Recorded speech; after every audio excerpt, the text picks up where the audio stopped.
Have you ever stopped to think about a world without concrete, calendars, or even the alphabet you're reading? Well, that's pretty much a world without the Roman Empire. For over 1,000 years, this one city ballooned into a superpower that basically wrote the blueprint for our modern world. Its influence is so deep, we often don't even see it. So let's dive in and really unpack how this incredible empire actually worked. At its absolute peak under Emperor Trajan, the Roman Empire was just a behemoth. We're talking 5 million square kilometers. It was this empire of staggering diversity, stretching all the way from the misty hills of Scotland to the deserts of Mesopotamia. And it was all centered around the Mediterranean, which they had the confidence to call Mare Nostrum, our sea. So you gotta ask, how did they do it? How did one little city-state on the Tiber River manage to conquer the known world? Well, it wasn't just luck, and it was way more than just raw military power. See, the Romans were master engineers, they were brilliant lawyers, and they were incredibly shrewd politicians. They built their empire on a set of interlocking systems, 3 core pillars of power that we're going to explore right now. All right, first up, the political and legal engine. This was the invisible framework that held the whole thing together. It was a system of government so advanced that it brought centuries of stability after generations of brutal civil war had nearly torn the republic to shreds. Now, at the very heart of the Roman Empire was this one powerful idea, imperium. In the Old Republic, this supreme power was shared between elected officials, and only for a limited time. But after all the civil wars, it got consolidated into the hands of just one person, the emperor. This was a massive shift, a concentration of power that would define the Roman world for hundreds of years. And a man who really embodied this new era was Augustus. He wasn't just another conqueror, the guy was a true visionary. By finally ending the civil wars, he kicked off the Pax Romana, an incredible 200-year golden age of peace and prosperity like the world had never seen.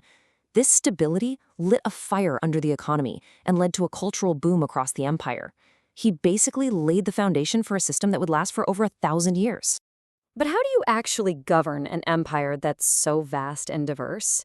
Well, the Romans had this absolutely clever solution, a 2-track legal system. For Roman citizens, you had the very formal ius civile, but for literally everyone else, which was the vast majority of people, they used ius gentium. This was a much more flexible system based on common sense, and it could adapt to local customs. It was a brilliant piece of legal engineering, really a masterclass in pragmatic rule. Of course, laws alone can't hold an empire together. You need muscle, and believe me, the Romans had the most formidable military machine the ancient world had ever seen. The legions.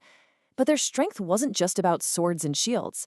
No, it was all about organization, discipline, and a really deep understanding of the psychology of war. Picture it, the Roman legion on a battlefield. It's not some chaotic mob of guys. It's a perfectly orchestrated machine. And their secret weapon?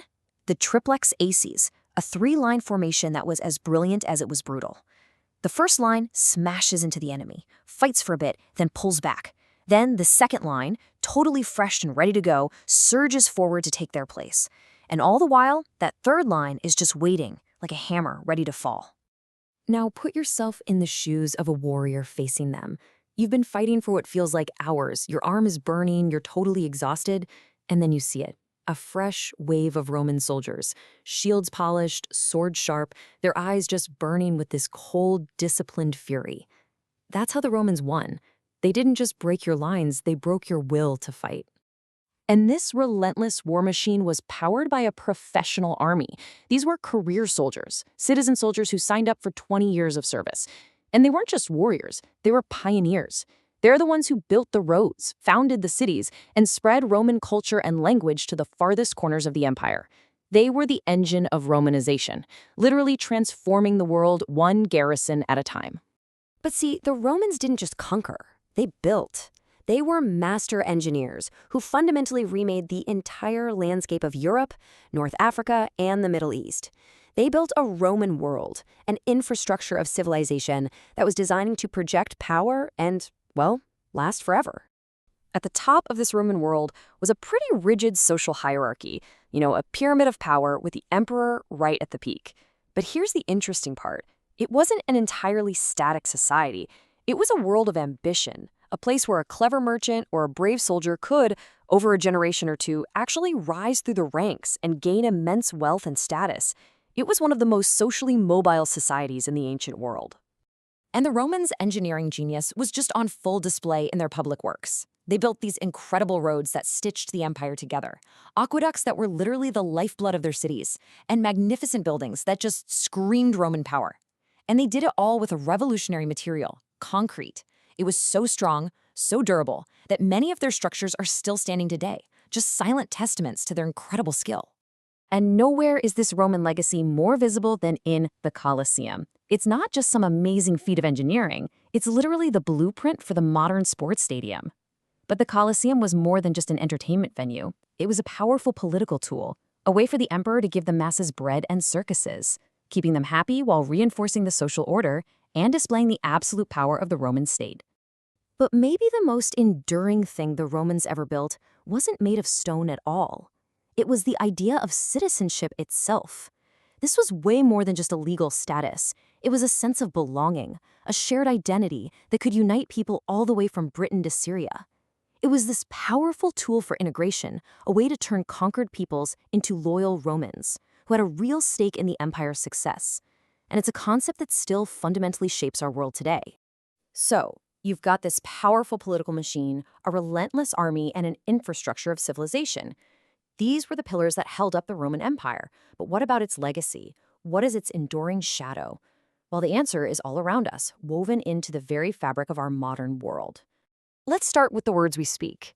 If you speak English, Spanish, French, or Italian, you are speaking a language that has been profoundly shaped by the Romans. Countless English words, from Senate to stadium to video, have their roots in Latin, the language of the empire. These Romance languages are the living echoes of the Roman Empire. They are the direct descendants of the everyday, vulgar Latin that was spoken by soldiers, traders, and ordinary people all across the empire. It's a linguistic legacy that has stuck around for 2,000 years, which is just a testament to the enduring power of Roman culture. But the Romans didn't just give us words. They gave us a framework for civilization. The whole idea of an ordered society governed by a written code of laws, that's one of their greatest and most influential gifts to the world. The core principles of Roman law, things like the sanctity of contracts, the rights of property, the ideal of a government of laws, not of men, they're the bedrock of Western legal tradition. From the Napoleonic Code in Europe to the common law systems in places like Britain and America, the ghost of Roman law is definitely still haunting our courtrooms. So we're all taught that the Western Roman Empire fell in 476 AD, but did it? Or did it simply transform? Did its language, its laws, and its ideas just live on in the DNA of Western civilization? Perhaps the Roman Empire never really died. Perhaps we are all, in some small way, still Romans.